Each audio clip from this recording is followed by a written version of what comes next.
আহমেদ জিহাদ official presence. কি অবস্থা জিহাদ? এই তো ভাইয়া সবকিছু ঠিকঠাক। ব্যবসা বাণিজ্য কেমন চলতেছে? ব্যবসা ভাই আলহামদুলিল্লাহ চলতেছে। গত মাসে একটু ডাউন ছিল, এখন আলহামদুলিল্লাহ ওভারকাম করে আসতে পারছি, এখন ঠিকঠাক চলতেছে আর কি। সৎভাবে ব্যবসা করতে হবে ইনশাআল্লাহ ভাই, ইনশাআল্লাহ ভাই। ভাই বারবার বাধা দিতেছেন কেন? কফিতে কি পোকা পড়ছে নাকি? কফিতে পোকা পড়লে তো তোর পেটে সমস্যা হতো, কিন্তু বাঁ হাতে খেলে যে তোর আগে হাতে সমস্যা হবে সেটা কি জানিস? ডান হাতে খেলেও পেটে যাও, বাঁ হাতে খেলে পেটে যাও, সমস্যা কি ভাই? এই ব্যাপারে রাসূল সাল্লাল্লাহু আলাইহি ওয়াসাল্লাম একাধিক হাদিস রয়েছে, তুই কি জানিস না? রাসূল সাল্লাল্লাহু আলাইহি ওয়াসাল্লাম ইরশাদ করেছেন, লা তাকুলু বিশিমালি ফা ইন্না শাইতানু ইয়াকুলু বিশিমাল, অর্থাৎ তোমরা বাঁ হাতে পানাহার করিও না, বাঁ হাতে শয়তান পানাহার করে। আস্তাগফিরুল্লাহ ভাই, এটা আমি জানতাম না আর কি। আচ্ছা ঠিক আছে, নেক্সট থেকে এটা হবে না আর কি। ভাইয়া ভাই বিলটা আমি দিচ্ছি। হ্যাঁ না না না না না, তুমি রিকশা ভাড়া দিও না ভাই। ভাই এটা কিসের চার্জ? না না এটা তো হবে না, এটা আপনারা এক্সট্রা বসিয়েছেন, এটা উঠিয়ে নিয়ে আসেন।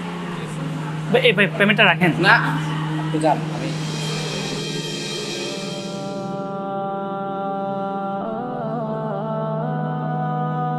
ভাই আপনি রেস্টুরেন্টে এমন করলেন কেন?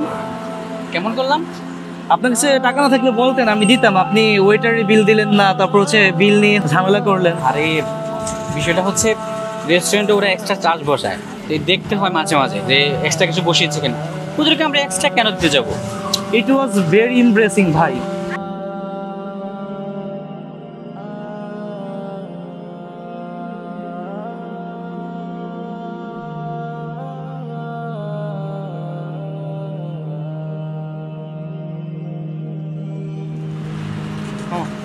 ভাই আধা ঘন্টা ঘুরে 50 টাকা ভাড়া দিলেন আপনি আমারে।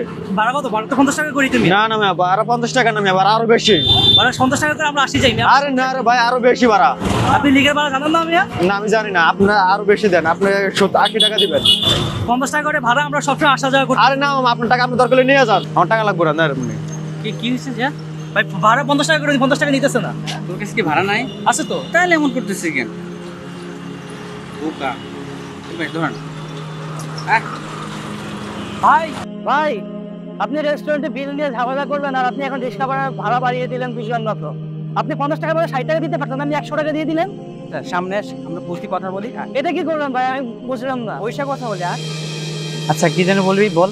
আপনি রেস্টুরেন্টে বিল দিতে গিয়ে ঝামেলা শুরু করে দিলেন, ওয়েটারে আপনি টিপস দিলেন না, আর আপনি রিক্সাওয়ালারে 50 টাকা এক্সট্রা দিয়ে দিলেন। 50 টাকার পর আপনি 60 টাকা দিতেন না, আপনি 50 টাকা এক্সট্রা দিয়ে দিলেন ভাই।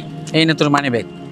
আচ্ছা রেস্টুরেন্টে আমাদের টোটাল বিল হয়েছে 770 টাকা, কিন্তু তুই ওখানে কার্ড নিয়ে রেডি ছিলি পেমেন্ট করার জন্য।